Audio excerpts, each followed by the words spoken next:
Hello, my name is Rich Howard, owner of Architectural Builder Supply. In this video is to bring you a closer look at the Rockwood number 94 DLS-630.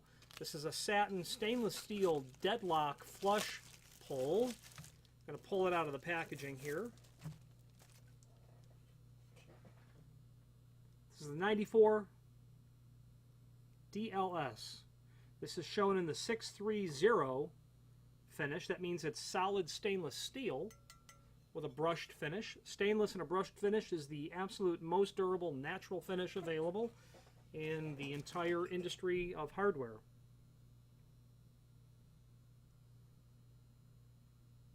Available in brass-based materials as well, onto which of course you can do your satin, your polished brass, your bronzes, your satin chrome, polished chrome. But I would think if you want polished chrome, I would order this 630 and a 629, which would still be a stainless base material, but it would be a polished finish.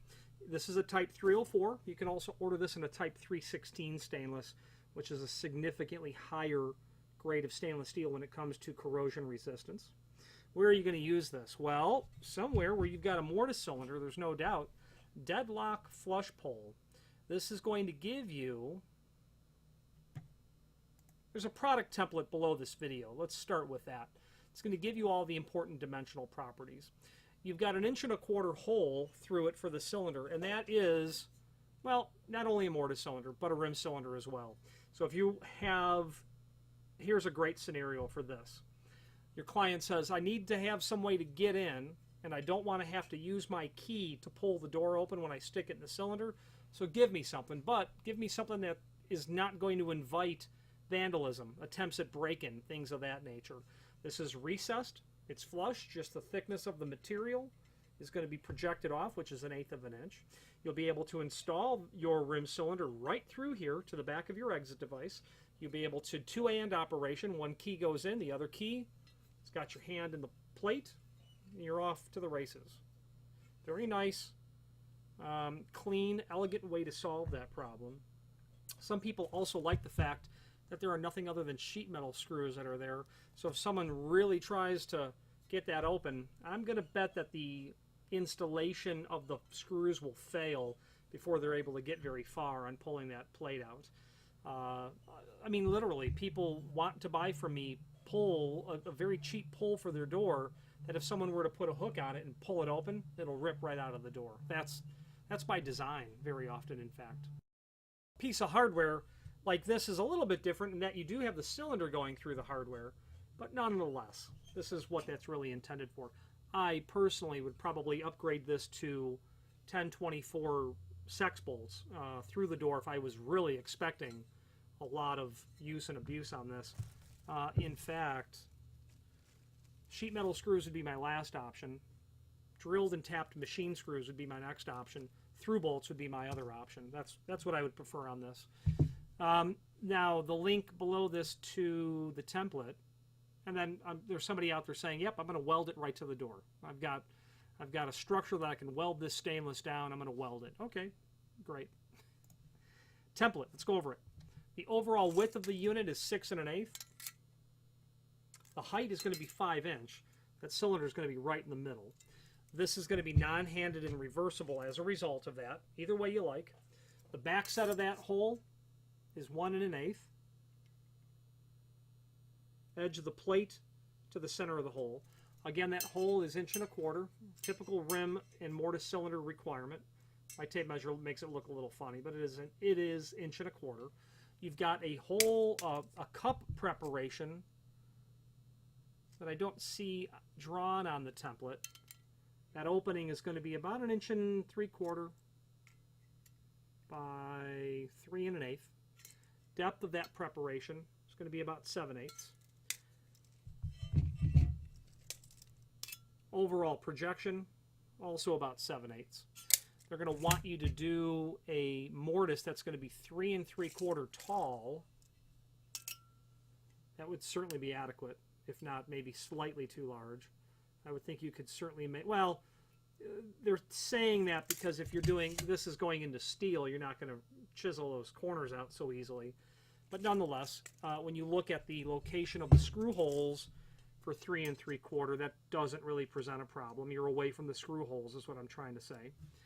The 2 7/8 mortise width, you'd be in good shape with that. They want a 7/8 depth. Yeah, it's going to be no problem. You're right there. About 3/4 inch, maybe 13/16.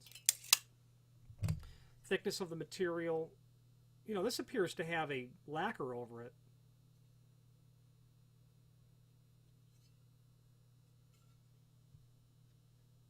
Stainless does not come with a lacquer, but this gives me a reflection as if it's got a lacquer on it.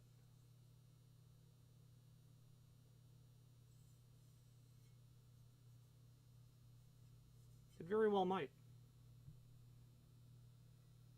Anyway, that's more of a curiosity. Where to mount it vertically? Obviously, this is not handicap compliant, so you're not obligated to mount it in a handicap compliant location, I imagine, as a result. And I'm not aware of handicap compliant variants of this either. I would imagine that there's not, because the twisting of the key would be a violation of handicap compliance. There's a link below this video to a document called Product Catalog that will allow you to review all of the flush poles available from this manufacturer. The 94DL, the 94DLS is different certainly in the size. The grip size is significantly wider on the 94DLL, and indeed there is no reference whatsoever to handicap compliance, because it's certainly not. It might be nice to have a wider flush pole on this. It would certainly be substantially wider. Okay. The catalog page does give the overview of it. 1/8 of an inch brass, bronze, or stainless steel. Available in a 316 stainless and polished and satin. And you can do a micro shield. That's the MS. If you have an application where you want to significantly retard the growth of bacteria on the surface of the hardware itself, like a hospital, they can do a micro shield on it as well.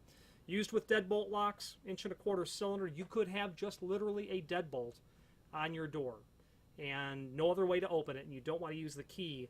Now, you might have to search a little bit to find a deadbolt that will work only in an 1 1/4 cylinder, but they do exist. Kaba Ilko manufactures cylinders that we'll go into that are just mortise cylinder based. I would think that so does Assa Abloy, but I'd have to do some research. Nothing comes to mind in that regard. The catalog indicates that this is vandal resistant. I would agree with that. Use where projecting trim is an operational problem or an aesthetic objection. Absolutely. You want flush hardware. Ideal for use on exit-only doors where occasional entrance is required, warehouse exits, where it's just exit all the time, no one comes in that way. Night latch function exit device openings, classroom, exit-only doors, mechanical closet doors, and anywhere deadlocking is approved. You can do Torx screws on this that will give you the ability to have a security-style head. There is no mention of sex bolts or through bolts for this, but we can help you with that. Certainly Assa Abloy, who owns Rockwood, can help with 1024 size through bolts that you would see on exit devices. Maybe the top and bottom latches of exit devices where they're through bolted may use a 1024. I would, reach out to us if you want to buy some sex bolts to sex bolt this. Reach out to us; we'll be happy to help you.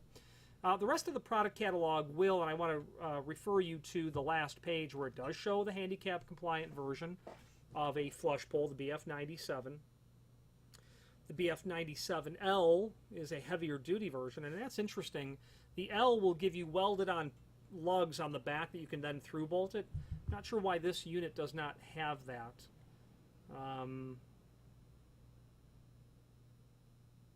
But they don't. Rest of the catalog you can refer to there. The most common of units are going to be that 94. That 94 flush pole, we sell that all the time. The 94C is the same thing, just with concealed screws. You will sell the combination push-pull plate and then the cylinder pull shown on page 1. The cylinder pull is nice. People like that because there's not a lot of hardware there, and it just goes under the cylinder, no screws whatsoever. Also, below this video is the balance of the extended description information. 8 by 3/4 oval head sheet metal screws. The rest is elementary. Advise if door thickness is other than 1 3/4. I suppose if you're going to put this onto a door that's 3/4 thick, you know, that would be a problem. But I don't see why they need to know that it's 1 3/8 or 2 1/4. I don't know why they would need to know that. There must be a reason. I just don't. It's not obvious to me. Finally, there's a link below this video to the manufacturer's page where you can pull up not only all of the Rockwood products that we sell, but also a link to the manufacturer's website, as well as a link to the full product catalog. Any questions on the Rockwood 94 DLS and a 630 finish or any other Rockwood product, please feel free to reach out to us. Thank you.